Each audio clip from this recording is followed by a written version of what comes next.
توبہ کریں تو پھر بدل جائیں، پھر تبدیلی آئے. اور یہ کوئی مشکل کام نہیں، جو بدلنے والے تھے وہ بدل گئے.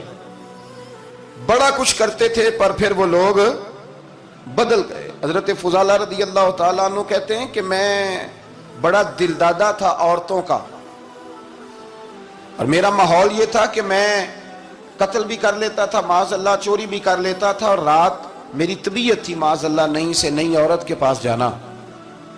کہتے ہیں ابو جہل نے اعلان کیا کہ جو نبی پاک علیہ السلام کا سر اقدس معاذ اللہ کاٹ کے لائے گا، نقل کفر کفر نہ باشد، 100 سرخ اونٹ انعام ملے گا. تو میں نے ارادہ کر لیا کہ میں بہت سارا انعام حاصل کروں گا.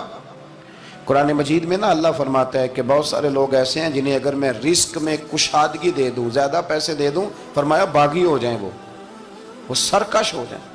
یہ بہت سارے لوگوں کو جو اللہ تبارک و تعالیٰ اعتدال میں رکھتا ہے تو یہ ان کے لیے بہتر ہے. ہر بندہ دولت کے ہوتے ہوئے نیک ہو سکتا، تو یہ اللہ اگر رکھتا ہے نا اعتدال میں تو شکر کرے اللہ کا، ورنہ تو لوگ عیاشیاں کریں، پتہ نہیں کیا کچھ کر گزرے. تو حضرت فضالہ کہتے ہیں کہ میں نے خنجر تیار کیا اور میں نے بغل میں اس کو چھپایا، اوپر میں نے چادر اوڑھ لی. اب مجھے پتا تھا ظہر کی نماز کے بعد نبی پاک صلی اللہ علیہ وسلم طواف کعبہ کے لیے، بیت اللہ شریف کے طواف کے لیے جاتے ہیں. کہتے ہیں میں بھی اس طرف بڑھا. رستے میں نا وہ خاتون جس کے گھر میں نے رات آنا تھا، میں نے دروازے پہ دستک دی. میں نے کہا کہ تیار رہنا، تیار رہنا، آج میں بڑے پیسے لے کے آؤں گا. اسے میں نے یہ کہا اور پھر میں چلا گیا بیت اللہ شریف کا طواف کرنے. کہتے ہیں اللہ کے محبوب بھی طواف کر رہے تھے تو میں نے بھی طواف شروع کر دیا.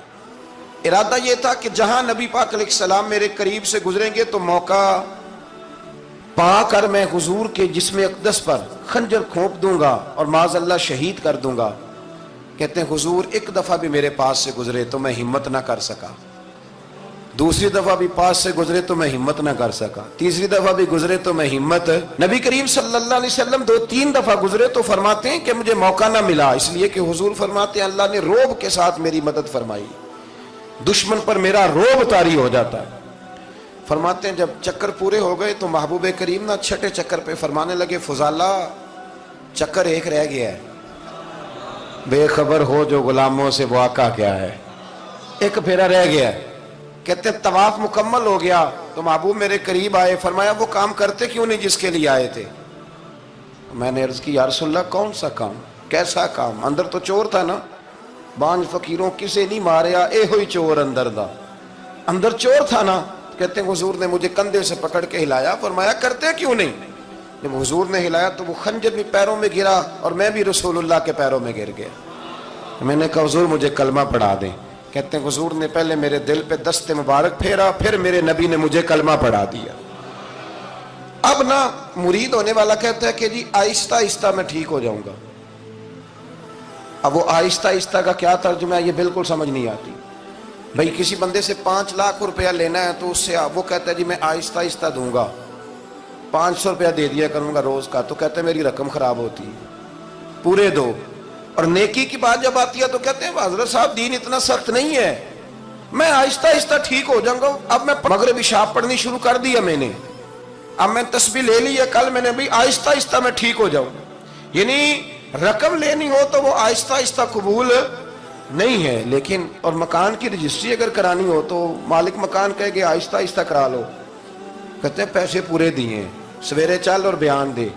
یہ کیا بات ہوئی؟ یہاں یہ جو ہمارا ماحول تھا نا کر لیں گے ہو جائے گا، یقین کریں لوگ قبروں میں چلے گئے ہیں پر مسجدوں میں نہیں آئے. ہر کام سے لوگ ریٹائر ہوئے پر گناہوں سے ریٹائر نہیں ہوئے. آخر تک تباہی اتر گئی لیکن لوگ بدلنے کو تیار نہ ہوئے. حضرت فضالہ کہتے ہیں ابھی میں نے کلمہ پڑھا، ابھی میں واپس آیا، رستے میں وہ بی بی کھڑی تھی. کہتے ہیں میں وہ شخص تھا کہ عورتیں مرتی تھی میرے اوپر اور کسی کی جرت تھی کہ وہ آئیں بائیں شائیں کرے، لیکن فرماتے ہیں میں بی بی کے پاس سے گزر گیا. پہلے تو اس کا خیال تھا رکے گا، لیکن جب میں رکا نہ تو دروازے پہ آئی، اور جب میں گزر گیا تو اس نے آواز دی، لیکن میں نے سنی انسنی کر دی. جب آگے بڑھا تو میرے پیچھے دوڑی. فرماتے ہیں مجھے پکڑ کے کہنے لگی فضالہ تجھے کیا ہوا، تو وہی نہیں جو یہاں سے گیا تھا؟ اب فرماتے ہیں میں کبھی نہیں رویا تھا، میں کبھی نہیں رویا تھا. اور جب کہا نا تو وہی نہیں، کہتے میں نے سر اٹھایا تو میری آنکھوں میں آنسو تھے، میں نے کہا میں جو گیا تھا وہ نہیں ہوں، اب تو میں محمد عربی کا غلام بن گیا، اب میں وہ نہیں ہوں، اب نہیں ہو سکتا کہ کوئی میری نظر میلی ہو جائے، یہ کیسے ممکن؟ اب نا اسلام کی تعریف ہم نے یہ کی ہے کہ خبردار کوئی ہمارے قریب نہ آئے، ہم کسی کو بات نہیں کرنے دیتے کہ ہم مسلمان ہیں، ہم بات نہیں کرنے دیتے۔ پتہ کیا بات ہے، ایک میری یہ تقریر ہوتی ہے ممبر پہ، اور ایک میرا عمل ہوتا ہے جب میں سفر کرتا ہوں، جب میں گاڑی میں بیٹھتا ہوں، جب میں دوستوں سے ملتا ہوں۔